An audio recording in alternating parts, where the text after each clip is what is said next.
Olá, caríssimos, eu sou Carlos A. Júnior e sejam bem-vindos ao projeto Um Quarto de Oração na nossa catequese destrinchada.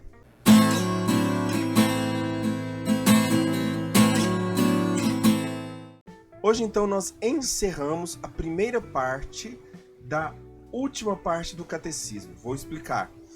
A última parte, o último módulo do catecismo é dividido em 4 partes. A primeira parte vai falar estamos falando sobre a revelação da oração. Isso nós falamos sobre a oração no Antigo Testamento, depois na oração na plenitude dos tempos, que é a oração de Jesus, como Jesus reza. E hoje nós vamos falar sobre a oração no tempo da igreja, como a igreja reza. Depois as outras as outras 3 partes, melhor dizendo, que é a tradição da oração, como a igreja passou a oração adiante, e como a vida de oração, a terceira parte, como é a vida de oração, e depois a terceira e última parte, que é a central, assim como todos os outros módulos, eles terminam com o centro daquele módulo, é a oração do Senhor, que é a oração do Pai Nosso. Então todos os outros terminaram, cada um com o seu ali, o primeiro módulo terminou com o credo, o segundo módulo terminou com os sacramentos, o terceiro módulo termina com os mandamentos e o quarto módulo termina com a oração do Senhor. Todos esses são o centro, todas essas características, esses aspectos da religião, da fé cristã, da fé católica, são o centro dos módulos, né? O credo, os sacramentos, os mandamentos e a oração do Pai Nosso, que basicamente é a base do catecismo. Isso nós falamos lá no início, nos primeiros vídeos nós já falamos sobre isso. Mas é sempre bom lembrar. Bom, então nós terminamos hoje essa parte sobre a revelação da oração. Então já se inscreve no canal, deixa o seu like, compartilha esse vídeo com outras pessoas e vamos para o nosso vídeo.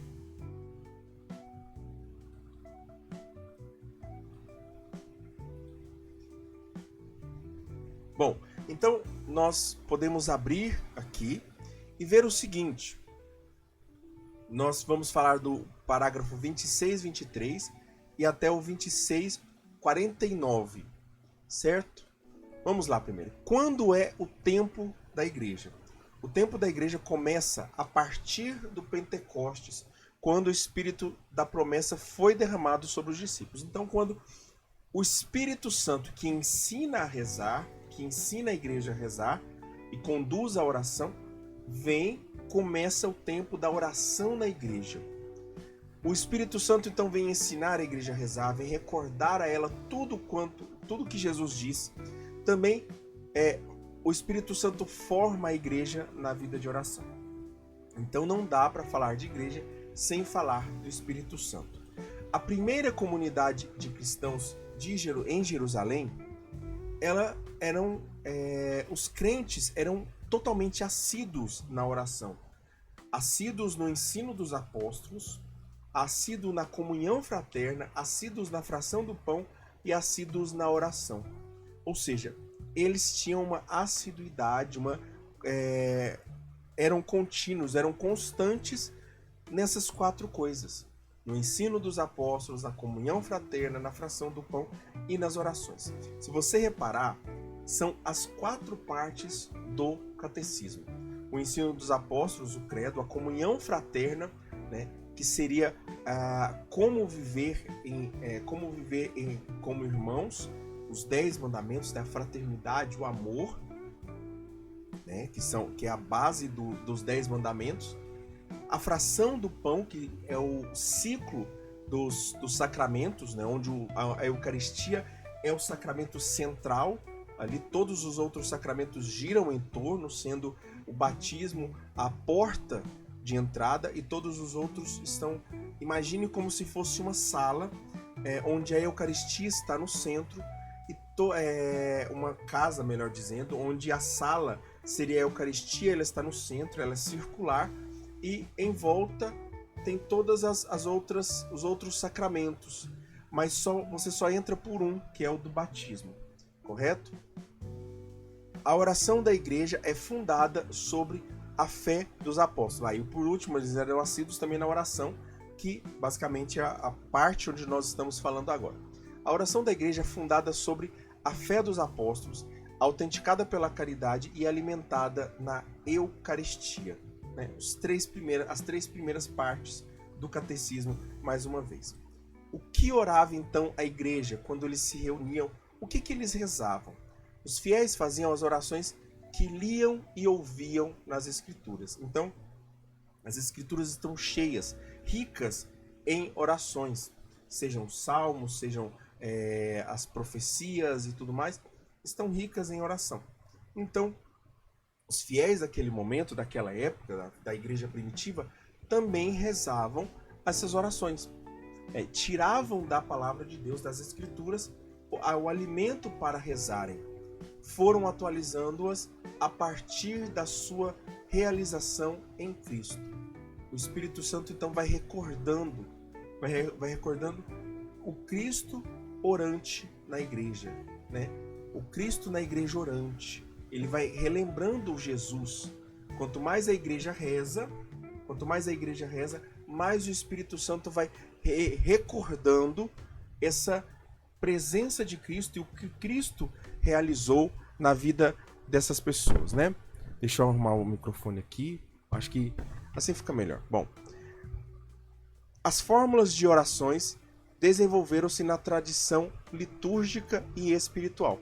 Nós veremos isso a seguir, os tipos de oração que a igreja faz. Então hoje nós veremos isso. Quais são os tipos de orações que a igreja faz? Nesses 6 primeiros minutos aqui nós demos essa introdução falando sobre o que é o tempo da igreja e agora nós vamos falar sobre os tipos de orações que a igreja faz. Os 2 primeiros tipos de oração que a igreja faz é a da bênção e a da adoração. E elas devem caminhar juntas. A bênção, ela exprime o movimento de fundo da oração cristã. Então, a bênção é esse encontro de Deus com o homem. É quando Deus encontra o homem. Aquele momento onde Adão é encontrado por Deus, esse é um momento de bênção. Homem, onde estás? Quando Deus chama o homem, isso já é uma bênção. Essa relação de Deus com o homem já é uma bênção. Deus dá o dom, o homem dá o acolhimento. Então, para nós recebermos essa bênção, nós precisamos acolher, né? Nós não podemos dar nada para Deus. Não podemos dar nada para Deus que seja de necessidade dele. A única coisa que nós podemos dar é nosso acolhimento, né? E não é da necessidade dele, obviamente, mas é entender que é o que ele quer para a nossa oração. Esse acolhimento é a resposta do homem aos dons de Deus. Quando nós bendizemos a Deus somente porque fomos por ele abençoados. Ou seja, essa bênção, ela acontece de fato quando nós simplesmente reconhecemos que fomos abençoados. Deus é a fonte de toda a bênção. Então, todas as bênçãos que existem no mundo, na sua vida, na vida dos outros, vêm de Deus. A bênção, então, tem 2 movimentos. Aquele que sobe, levado por Cristo no Espírito Santo para o Pai. Então, Cristo leva no Espírito Santo as bênçãos que são derramadas, as bênçãos para o Pai. E assim nós o bendizemos. Nós damos bênção a Deus. Não que nós abençoamos a Deus, mas nós bendizemos a Deus. Falamos bem de Deus, né? Falamos bem de Deus. Nós vamos ver isso particularmente quando nós falarmos sobre o Pai Nosso e comentarmos aquele trecho, o primeiro trecho ali do Pai Nosso, santificado seja o teu nome. Santificar o nome de Deus não significa que o nome de Deus é impuro e precisa ser santificado, mas é reconhecer a santidade do nome de Deus, reconhecer estar abaixo da santidade do nome de Deus e assim se unir. Então, bendizer a Deus é justamente se unir a essa bênção. E também a bênção que desce junto do Pai pela graça do Espírito Santo em Cristo. Então, aí é Deus quem nos abençoa. É Deus quem derrama mais bênçãos a partir da bênção realizada em nossas vidas. Certo? Então entendemos o que é a bênção. Agora vamos partir para a adoração. O que é a adoração? Adorar é a primeira atitude do homem que se reconhece criatura diante do seu Criador. Então ele reconhece que é pequeno diante de Deus e vai reconhecer, e faz esse movimento de reconhecer que Deus é seu Criador. Diante do seu Criador é uma exaltação da grandeza do Senhor que nos criou, né? De toda a grandeza, não só por ter nos criado, mas pelo que Ele é, da onipotência do Salvador que nos libertou, porque pode tudo e pôde nos salvar. Ele foi o único que pôde nos salvar, Jesus Cristo. E da santidade do Espírito que nos santifica. É só o Espírito Santo que também pode nos santificar. Essa adoração é prostrar-se diante do Rei da Glória.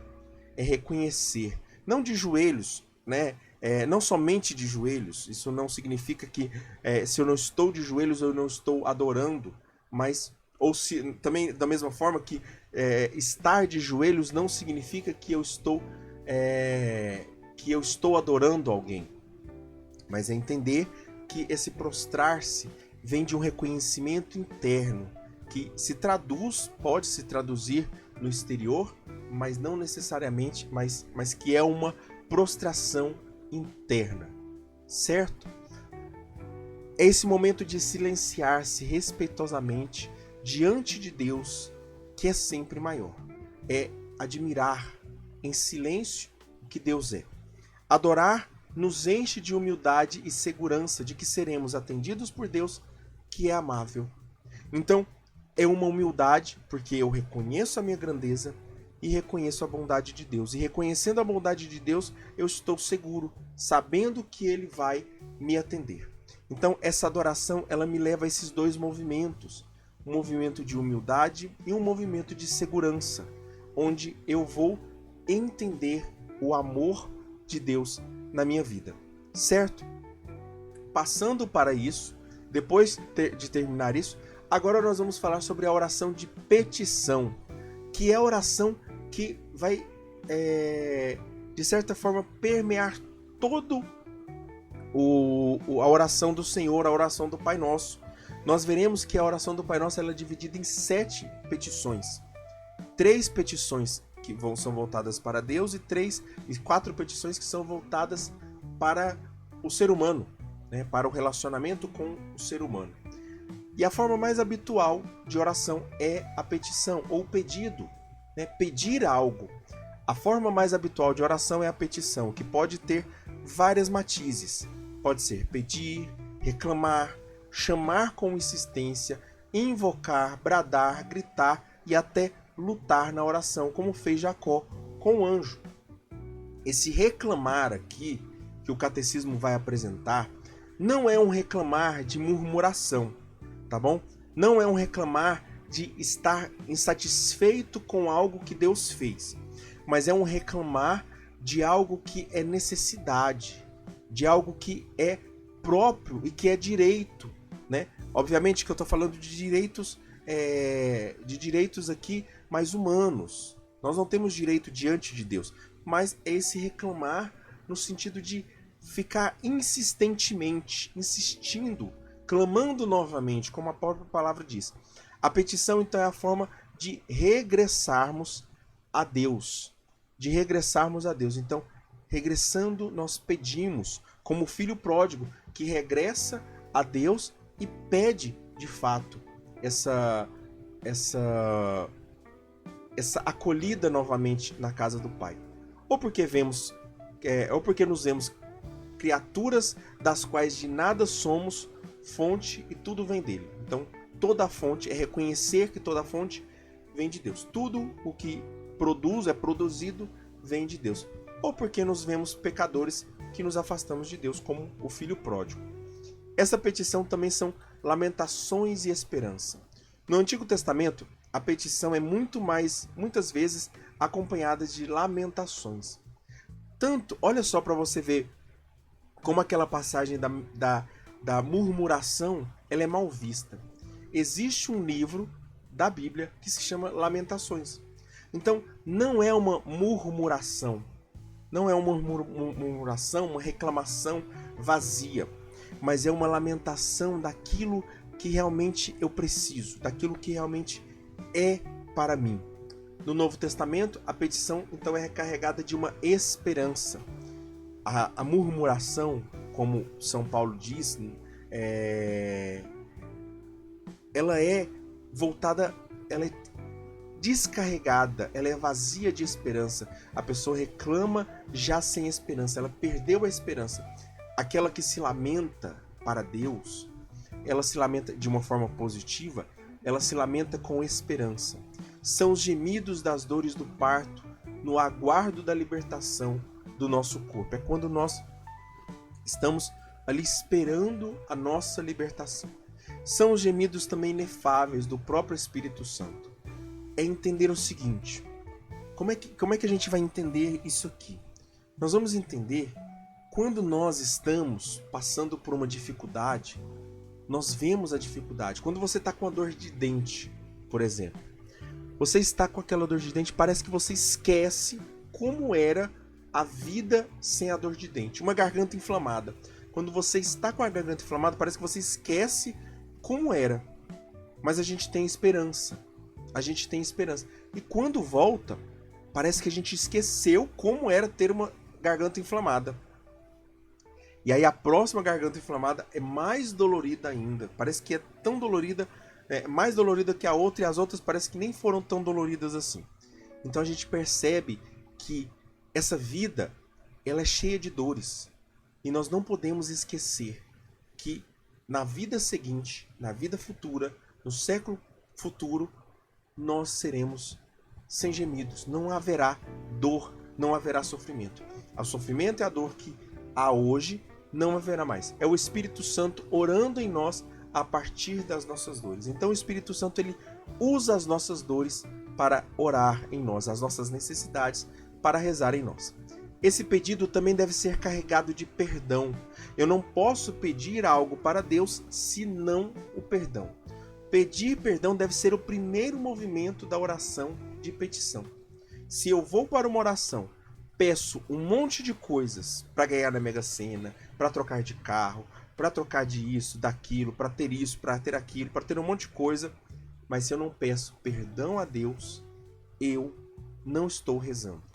Então deve ser o primeiro movimento, o movimento de pedir perdão a Deus. Se não é para pedir perdão, nem se deve orar.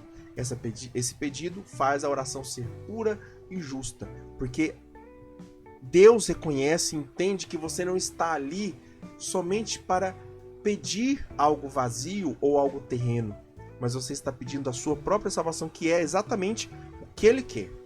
O que Ele quer, Ele pode não te dar todas as outras coisas, mas se Ele te der a salvação, Ele estará feliz e você estará fazendo a vontade dEle, pela santidade.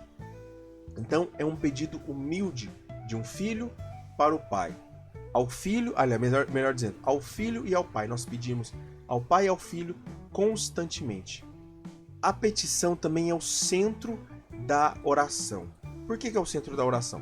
Porque toda oração ela é de petição. Ela é de petição. Se a gente for pensar, nós estamos pedindo bênção, nós estamos pedindo para estar perto de Deus, ou seja, adorar a Deus e assim por diante. Nas outras petições também, na intercessão, que é pedir para os outros, na oração de ação de graças, que é pedir para ter uma intimidade, para ter uma experiência com Deus, né? Que é ter uma experiência com Deus, e na oração de louvor, que é pedir para Deus ser glorificado, que é a oração sublime. Se a entrada na oração é o pedido do perdão, o centro da oração de petição deve ser o desejo pelo reino. Então vamos lá. Qual é o centro da oração de petição? Porque eu falei que o centro da oração é a petição, mas o centro da oração de petição não sei se está complicado para entender, né? Mas entenda aquela casa, agora uma outra casa, redonda, também, e que ela tem um centro. E dentro desse centro tem um núcleo, e dentro desse núcleo tem um centro mais fechado. O desejo mais profundo é o desejo pelo reino de Deus. Buscai em primeiro lugar o reino de Deus e sua justiça, e tudo mais vos será acrescentado. Se você não está rezando para chegar ao céu, por que você está rezando? Então nós devemos rezar para chegar ao céu, certo? Existe uma hierarquia na petição. Primeiro, pedir o reino. Pedir perdão, pedir o reino. Depois, pedir tudo o que for necessário para acolher esse reino e cooperar para a sua vinda. Então, não é aquilo que o Padre Paulo fala, né? A minha vocação é amar. Ou seja, a minha vocação aqui, no caso da oração, o objetivo da oração é buscar o reino de Deus.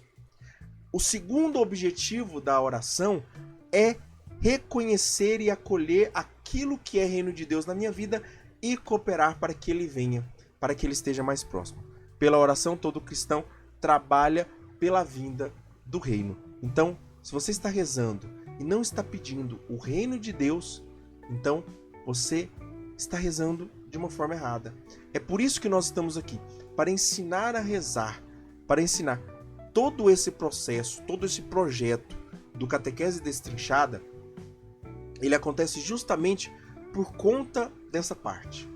Porque eu queria que o Catequese Destrinchada fosse um momento, fosse um lugar para você aprender a rezar. Não só para aprender a fé. Porque aprender a fé é ótimo, é bom, é importante. Mas se eu não rezo isso, se eu não trago para a minha vida de oração, para a minha vida pessoal, de nada vale. Então, saber não é só importante, não é tão importante quanto pôr em prática. Certo?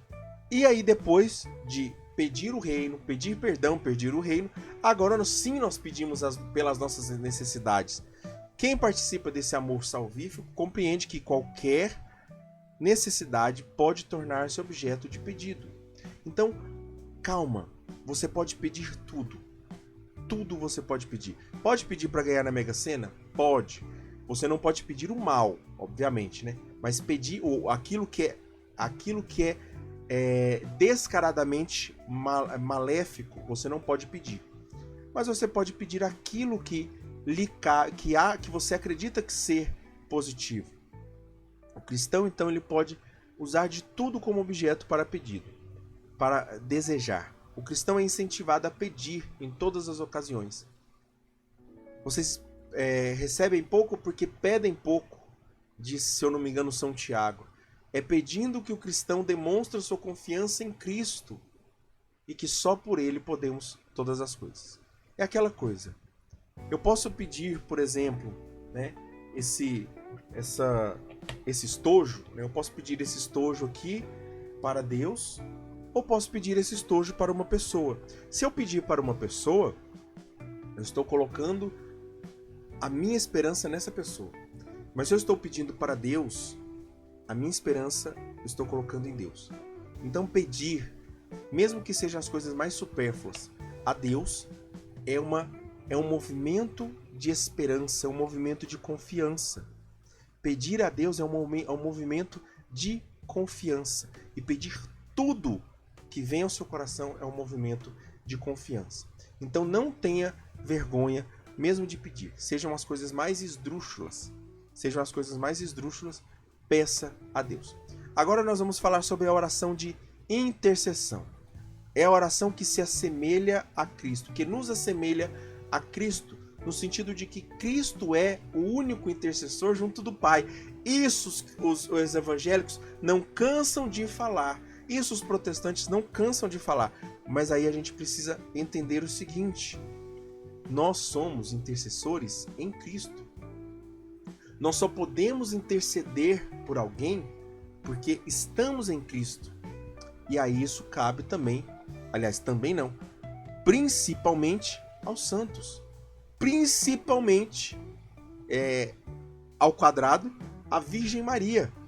Porque se eu estou unido a Deus, os santos ainda mais, Maria ainda mais. Então não é porque ela está fora de Cristo e pedindo, intercedendo, como se o Pai estivesse num lugar aqui, né? Vamos imaginar aqui, né?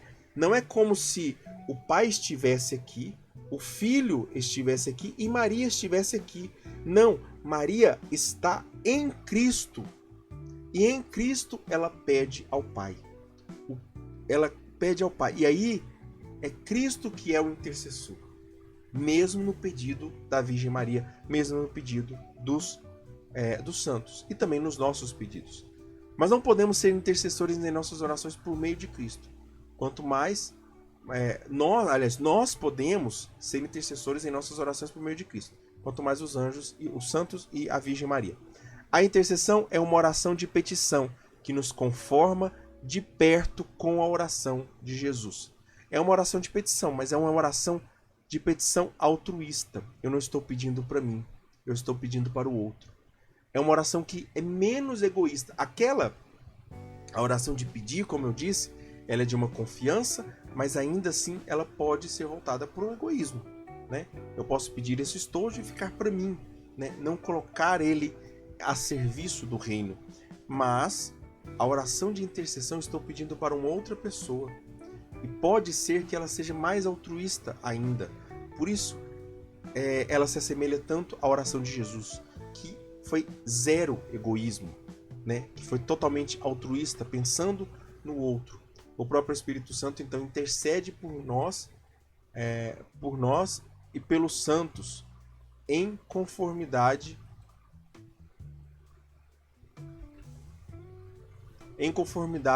com Deus. O que é interceder? Só para nós entendermos. Interceder é pedir a favor de outrem. O intercessor, então, tem o coração conforme a misericórdia de Deus. Ele se compadece do sofrimento do outro. Pede, antes de tudo, a salvação para o outro. Então, de todas as coisas que o intercessor deve fazer, a primeira coisa que ele deve fazer é pedir a salvação do outro. É pedir que o outro seja salvo. Ele não olha para os seus próprios interesses, mas os interesses dos outros. Se for preciso, ele reza até mesmo pelos que lhes fizeram mal, que lhes fez mal, certo? Então, nós precisamos colocar isso em prática. Por que eu falo se for preciso? Porque raramente existem pessoas que nos fazem mal de propósito, né? Normalmente as pessoas fazem mal para nós por ignorância. Na grande maioria dos casos de perdão, as pessoas fazem por ignorância. Elas fazem por ignorância mal a nós. Elas fazem mal a nós por ignorância, na grande maioria das vezes. E mesmo por essas nós devemos rezar. A exemplo dos primeiros cristãos, era o que faziam com os primeiros cristãos e era o que pedia São Paulo aos fiéis. E ele mesmo fazia também, né? E o próprio Cristo fez isso na cruz, né? Pedir pelo outro, mesmo aquele que faz mal. O cristão então intercede principalmente por todos os homens, por todos que exercem autoridade, pelos perseguidores, pela salvação dos que rejeitam o Evangelho. Então, é isso que Deus espera de nós na oração de intercessão. Rezar pela salvação do outro, pelos perseguidores, por aqueles que são autoridade, pelo governo, pelo Brasil, pelo país, né, melhor dizendo, por todos os homens, e rezar por aqueles que rejeitam o Evangelho. A oração de ação de graças. O que é a oração de ação de graças? Ao celebrar a ação de graças, aqui, né, vamos entender, deixa eu só fechar aqui. Ao celebrar a ação de graças, a igreja manifesta o que é e se torna o que é. Então vamos lá. Ela manifesta o corpo de Cristo e ela se torna o corpo de Cristo na ação de graças, que é a comunhão perfeita, plena com o corpo de Cristo. Ela manifesta, ela mostra ao mundo que ela é corpo de Cristo, quando ela faz a ação de graças, mas também ela se torna corpo de Cristo, para Cristo e para o mundo. Então, Cristo e o mundo veem a igreja, no momento da ação de graças, como corpo de Cristo. A ação de graças é a participação do homem por meio de Cristo na vida do Pai. Essa comunhão. a comunhão hipostática que existe, a união hipostática que existe entre Deus, entre Jesus e o Pai, entre o Filho e o Pai, nós participamos, ainda que insuficiente ou temporariamente, na comunhão, na Eucaristia. E na Eucaristia nós podemos fazer a ação de graças. É essa comunhão, é estar ali, é receber. Ação de graças é esse movimento. Entenda a ação como um movimento de graça, onde eu só estou recebendo. Eu estou vendo aquilo. É como se, imagina que você estivesse no meio de duas pessoas se abraçando. Duas pessoas tão acolhedoras. Sabe aquelas pessoas que têm abraço bom? Aquelas pessoas que têm abraço acolhedor? Então, essas pessoas, imagina que você estivesse no meio dessas duas pessoas, elas são maiores que você, e elas te abraçam assim, e você está sentindo, elas se abraçam e você está ali no meio. É assim, seria a coisa mais... óbvio que existem outras formas de explicar isso, mas é exatamente isso. Quando nós estamos na comunhão, Jesus está amando o Pai, e o Pai está amando o Filho, como eles fazem desde toda a eternidade. Só que agora nós estamos entrando no meio desse abraço e sendo amados também, e recebendo desse amor,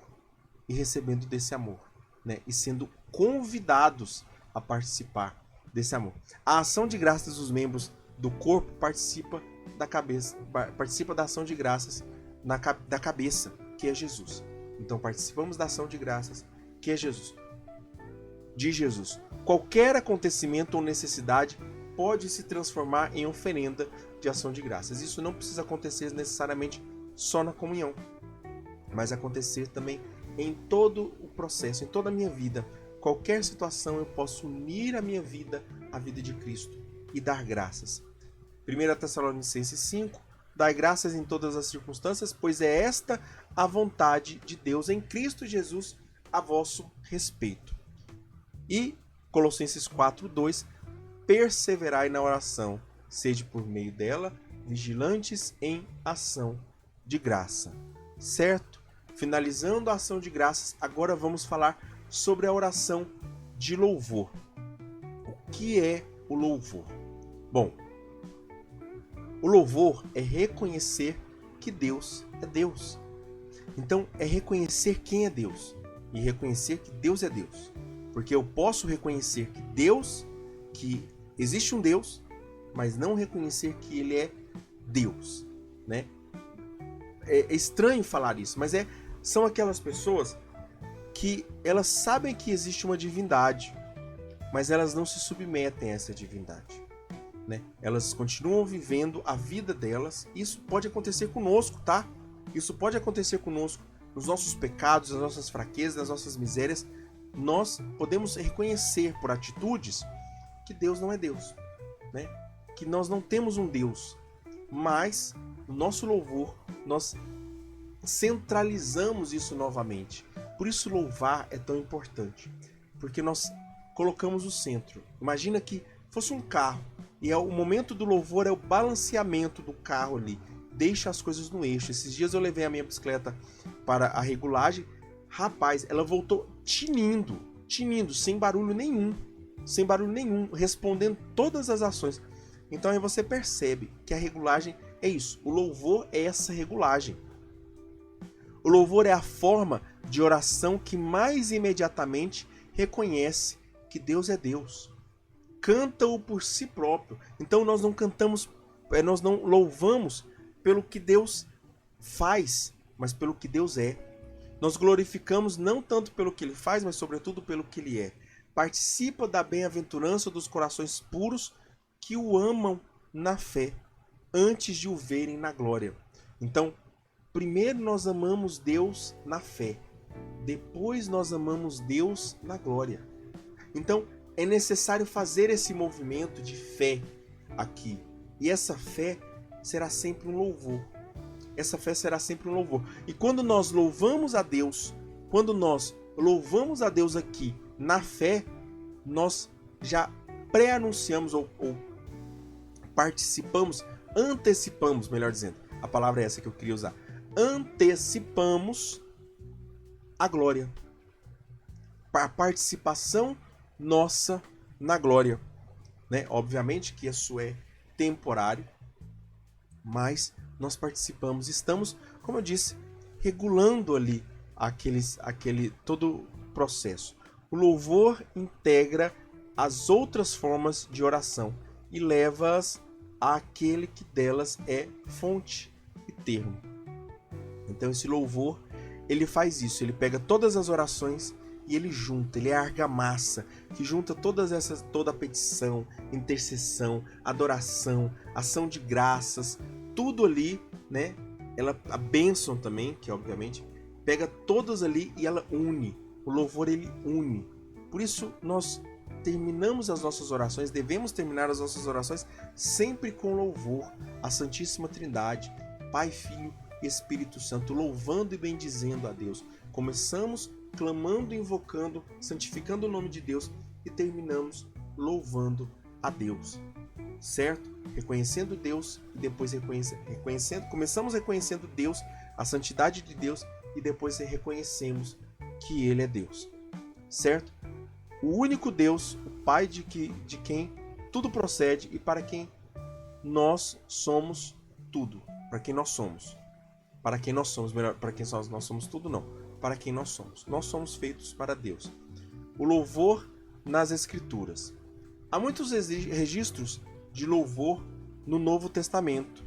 O Magnífica, né, de Nossa Senhora, que é talvez o mais importante louvor que possa existir na Bíblia. A comunidade de Jerusalém, que louva em Atos 2.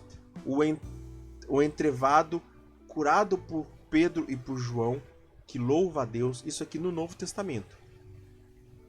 Os pagãos da Psídia, que cheios de alegria glorificam a palavra de Deus. E também em Efésios, onde diz: recitai entre vós salmos, hinos e cânticos inspirados, cantai e louvai ao Senhor no vosso coração. Então a gente vai percebendo que o Novo Testamento ele está enriquecido de louvor. E o Antigo Testamento também não fica para trás. Uma prova disso é o livro dos Salmos. E o próprio Espírito Santo suscita louvores nas novas comunidades. Então você percebe que o louvor ele está tanto no Antigo Testamento, quanto no Novo Testamento, e como também no tempo da igreja, que é o que nós estamos falando agora, que é o tempo do Espírito Santo, certo? Não somente templo, mas tempo do Espírito Santo. O louvor do céu. O Apocalipse revela o futuro próximo baseado em cânticos celestes e intercessão dos profetas, santos e mártires que louvam Deus no céu. Então no céu, o que nós faremos? Nós louvaremos a Deus. Nós estaremos em eterno louvor. Então, essas pessoas que não sabem louvar a Deus, é um dos motivos que elas não antecipam o céu nas suas vidas. Porque elas não louvam nas dificuldades, não louvam nas tribulações, não louvam nem quando está tudo bem, quando está bom. A igreja na terra se une a esse louvor em fé e provação. A igreja na terra, o que acontece? Ela entende que os santos, os mártires, os profetas estão louvando lá no Apocalipse. A gente vai ver, o Apocalipse ele é bom por isso, porque ele é a visão celestial. O autor, São João, ele vê o vislumbre celestial, né? E o Apocalipse é o nosso fim ali, mas é o louvor, é o que é bom. E aí nós olhamos para aquilo, como os santos se portam, e nós pensamos, nós também queremos louvar. Mas nós temos um diferencial. Lá eles não são provados, não há provação no céu, mas para nós há. E esse louvor ele se torna turbinado, mais potente ainda. A fé então torna-se louvor puro quando está no meio de uma tribulação, certo? Então não é que o nosso louvor é melhor do que o louvor dos santos, do céu. que estão no céu. Mas é que esse louvor ele se torna puro, porque eu não estou louvando pelo que eu estou sentindo, mas pela minha fé. Mas pela minha fé. É a prova da confiança de Deus, que eu estou confiando plenamente em Deus. E a Eucaristia é a forma perfeita de oração. Então, a Santa Missa é a oração perfeita. E o centro da Santa Missa, que é a Eucaristia, é a oração mais que perfeita, né? Existem os tempos verbais perfeitos, mais que perfeitos. É quando você atenua, quando você dá um destaque em algo. A Eucaristia é o destaque da missa. É o ápice, é o centro da missa. Tanto que depois da Eucaristia, você rompe toda a liturgia, né? Acaba a liturgia ali, termina só com uma bênção, com a despedida, e que de fato é o nome da celebração, que é missa, ou seja, que é o envio, onde você envia os cristãos para a missão, para serem apóstolos, para serem discípulos, né? Eles vêm para a missa para serem discípulos e saem da missa para serem apóstolos. A oração, então, é essa oblação pura de todo o corpo de Cristo para a glória de seu nome. Todo o corpo de Cristo aqui está relacionado não só com o corpo, não só com Jesus, mas com a igreja. Nós que estamos em comunhão com Jesus. Então, é uma oblação pura. Nós unimos a nossa oblação ao nosso sacrifício, ao sacrifício de Cristo. Seja o seu sacrifício diário, a sua penitência, aquilo que você faz, aquilo que você sofreu durante a semana, na Santa Missa você oferta. É o renovar ou a liturgia. A Eucaristia, então, é um sacrifício de louvor a Deus, expressando toda a adoração da igreja. Sacrifício de louvor é isso. É quando eu entrego a minha tribulação, o meu sofrimento a Deus e por Deus. Então, aqui na Eucaristia, nós estamos não só entregando o nosso louvor a Deus, mas estamos entregando o nosso louvor a Deus por Deus, por meio de Jesus. Por meio de Jesus nós entregamos ao Pai, que é muito mais perfeito, né? A nossa oração ela não seria perfeita dessa forma, mas em Cristo, nossa oração se torna perfeita. E em Cristo nós estamos na Eucaristia. Certo? Então é isso. Hoje nós encerramos a nossa aula de hoje. Encerramos o nosso momento de hoje. Vocês gostaram da iluminação? Hoje eu fiz uma iluminação um pouquinho diferente aqui. Tentei uma coisa, comprei outras coisas aqui. E mudei algumas luzes de lugar. Se vocês gostaram, deixem nos comentários aqui também. O que vocês acharam também. Tudo mais. Mas é isso. Principalmente entender que a oração é o nosso caminho, é o nosso processo. E toda oração, entenda, você não precisa fazer uma coisa, faça todas. Use dessa aula a sua forma de oração pessoal. Comece abençoando, né? Vamos olhar aqui, vamos voltar aqui, pra gente só ver aqui. Deixa eu fechar tudo. Deixa eu fechar tudo aqui. E aqui de azul você pode entender como é que é o processo o seu itinerário de oração. Comece abençoando, santificando o nome de Deus, depois pedindo as bênçãos para Deus, adorando a Deus, né? Adorando, aliás, melhor dizendo, comece abençoando a Deus, depois você vai reconhecendo as bênçãos que Deus já fez em você, e reconhecendo as bênçãos você adora. Depois você vai pedir, peça primeiro a salvação, né? Primeiro o reino de Deus e depois a justiça. Tudo mais que seja justo para você. Depois você vai interceder pelos outros. Depois você vai dar essa ação de graças como uma pessoa que já se uniu a Deus. E depois de se unir a Deus você louva. Louva no Pai, louva o Pai no Filho, pelo Espírito Santo. Esse é um itinerário perfeito de oração. Eu não colocaria nada mais, aliás, não teria, né? Eu não teria essa audácia de colocar. Nenhum santo teria essa audácia. Mas é isso. Espero que você tenha gostado. Louvado seja o nosso Senhor Jesus Cristo.